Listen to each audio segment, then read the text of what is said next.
me muka yi ne al'ummar arewa al'ummar arewa ta arewa al'ummar arewa ta Kaduna ce cibiyar arewa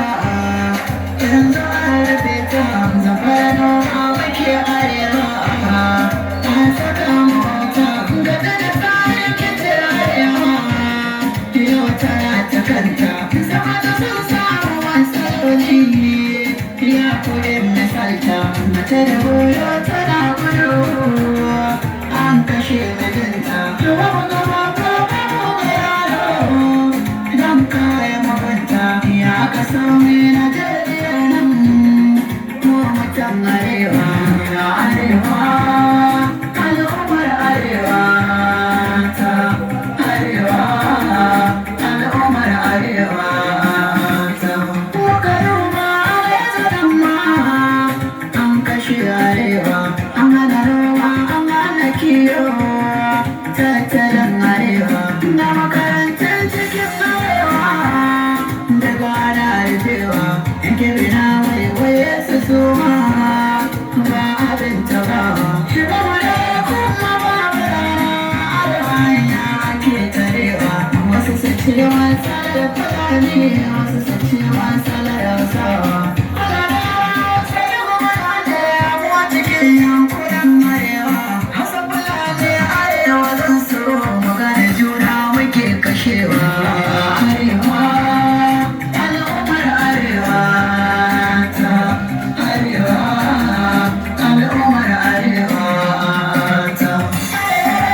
sarakuna ne ko kuma masu magana ne arewa ba ma da malama ne ko kuma ba ma da gwamnatin ne a cewa da mayan arewa ga da mahalta manan sabon ne marasa komai marasa kowa ga da mu an karkashe mutane babu abinci ga tallakawa ga shanayen wannan kone-kone babu dare ko na babu rana ana kisa mu ko yan adam ne zubar gane haura masana'a a yankunan namu me yasa ne Allah wajen duka shugabannin da suka zalunci yan arewa arewa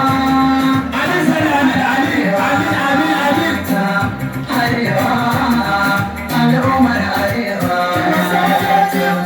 kashe su ga yan sanda mu an kashe su ga likitocin mu an kashe su asibitocin mu an rage su ga makiyayan mu an kashe su dabbobin nasa an rage su ga shamarana mu an kashe su gonakin ba kuma ya kula su ga kasuwannin ana gudun su ga malaman mu an kashe su ga makarantun mu an rage su ana kashe su matafiya kuma ana rasa su Allah sarki mutum arewa mu yau ne mutumin arewa wani mahaifinsa ya rasa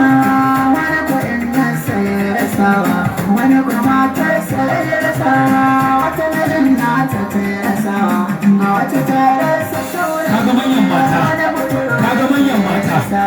wani kuma rasa kowa da komai da sanadin rikicin arewa Allah kai mutum arewa masu kuɗi da tallakawa ka kawo shan faɗan arewa ya kai makarantu ya arewa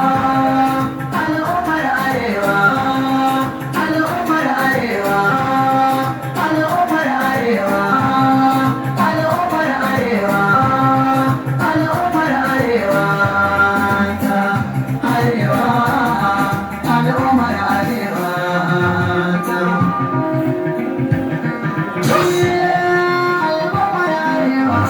arewa Allah ka kwato mana arewa Allah sarki yan arewa mu ƙara haƙuri da Allah ta masa na Ahmed Allah a ta masa na Ahmed dan